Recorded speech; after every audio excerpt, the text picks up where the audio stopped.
हमारी संस्कृति, हमारे संस्कार सदा रहें हमारे साथ। सब्सक्राइब करें तिलक। प्रार्थना की खुशबू, साइकिल प्योर अगरबत्ती। एक स्त्री सारी रात पर पुरुष के घर रही है, फिर उसे क्या अधिकार है अपने पति के घर में आने का?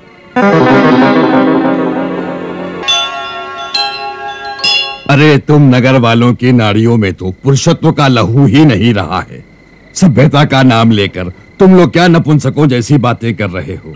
अरे भाई, एक स्त्री सारी रात पर पुरुष के घर रही है, फिर उसे क्या अधिकार है अपने पति के घर में आने का?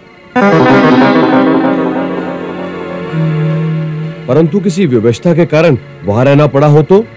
काहे की व्यवस्था भैया? कल को तो तुम यह भी कहोगे कि व्यवस्था बस हमने किसी का वध कर दिया है। परंतु उसका दोष प्रमाणित तो नहीं हुआ। जब तक दोष का प्रमाण न हो, दंड देना न्याय नहीं है। तुम नगर वालों की यही दुर्बलता है। हर बात में न्याय और अन्याय की दुहाई दोगे, हर दोष का प्रमाण मांगोगे। अरे भैया, भगवान ने प्राणी को बुद्धि काहे को दी है? उसका प्रयोग करने के लिए ही ना। तो साधारण बुद्धि का प्रश्न यह है कि जिसके साथ रात बिताकर आई हो, जाओ उसी के पास।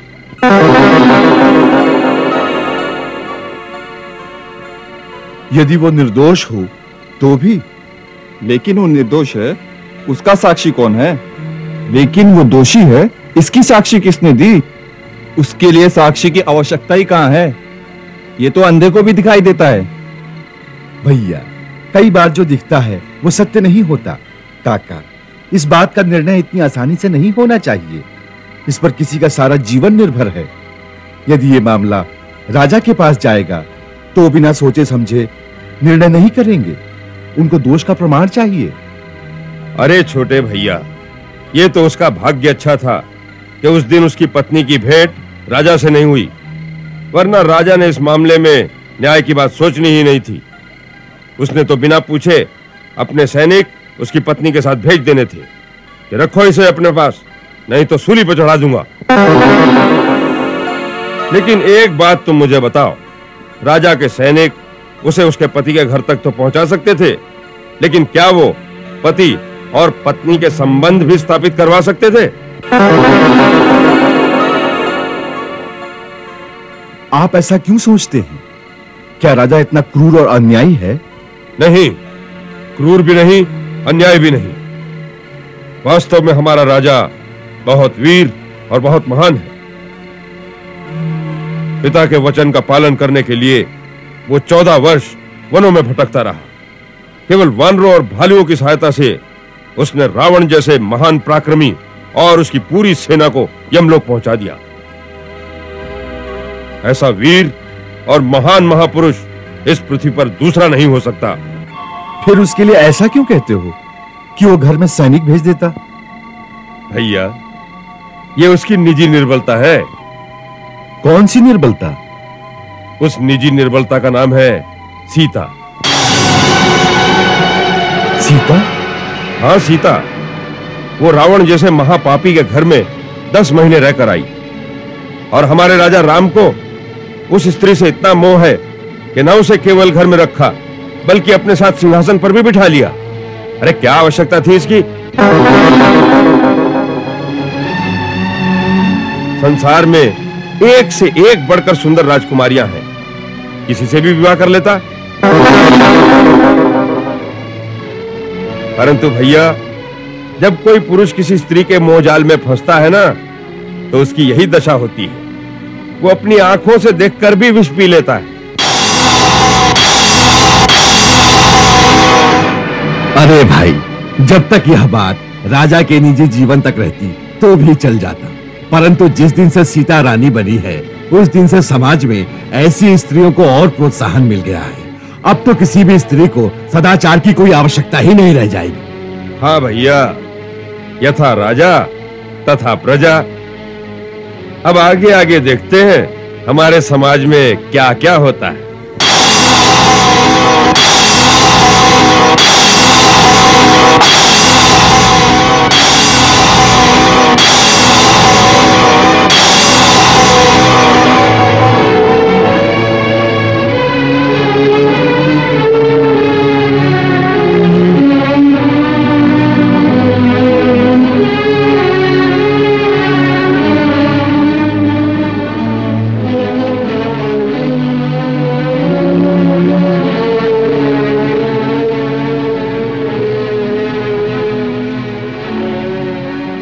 महाराज, इसीलिए मैं कह रहा था कि उन लोगों की बातें मत सुनिए। वो ये नहीं जानते कि वो क्या कह रहे हैं। हमारे बारे में ऐसी बातें केवल इसी गांव में होती हैं या राज्य के दूसरे नगरों में भी? मूर्ख तो सभी स्थानों पर होते हैं। आर्य सुनागत, केवल इस प्रश्न का उत्तर दो, क्या अयोध्या आदि नगरों में भी इसी प्रकार की बातें होती हैं? महाराज, सारी प्रजा आपकी वीरता और आपके आदर्शों की बड़ी प्रशंसा करती है। देवी सीता के बारे में क्या उनके बारे में भी प्रजा में इसी प्रकार की बातें होती हैं?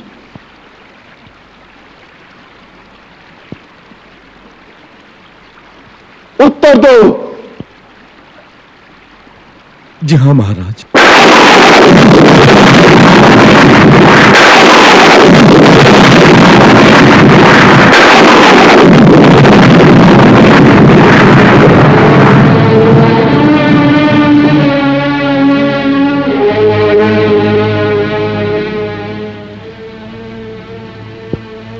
हम नगर में भी जाकर सुनना चाहते हैं।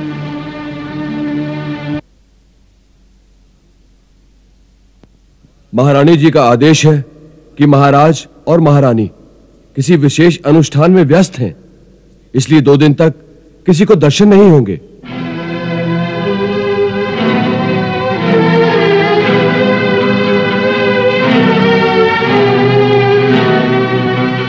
हमारे राजा ने जो भी किया अच्छा नहीं किया। क्या किया राजा राम ने? अरे कुछ तो सोचा होता। सबसे बड़ा भय यह है कि अब धीरे धीरे समाज में दुराचार की प्रथा फैल जाएगी और राजा के गृहस्थ जीवन का प्रभाव तो सारे समाज पर पड़ेगा ही।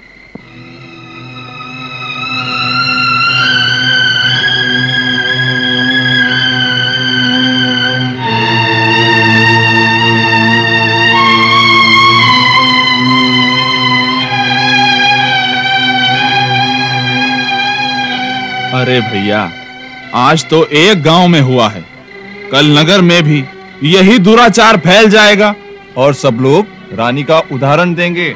अरे भैया, राम राज्य में यही कलंक तो रह जाएगा। इतना महान व्यक्ति स्त्री के मोह में कैसे विवश हो जाता है कि उसे न्याय और अन्याय का भी ध्यान नहीं रहता।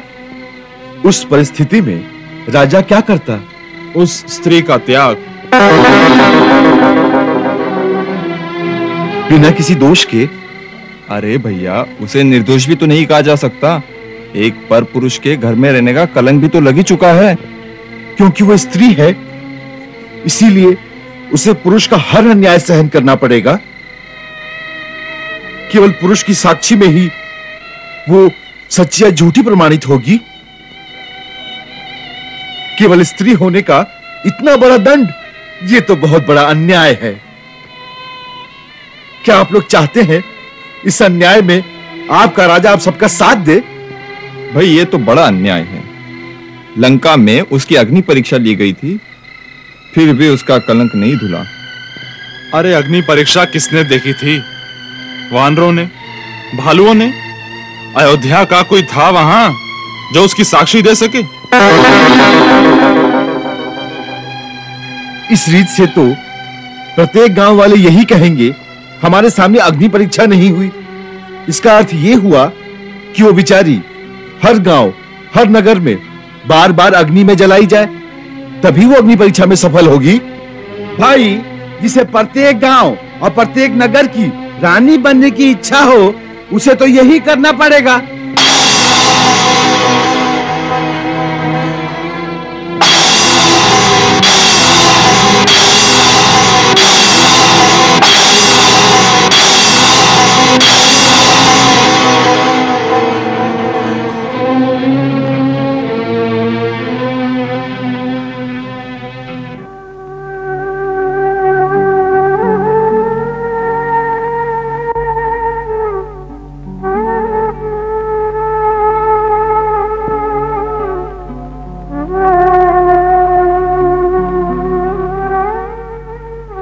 प्रभु,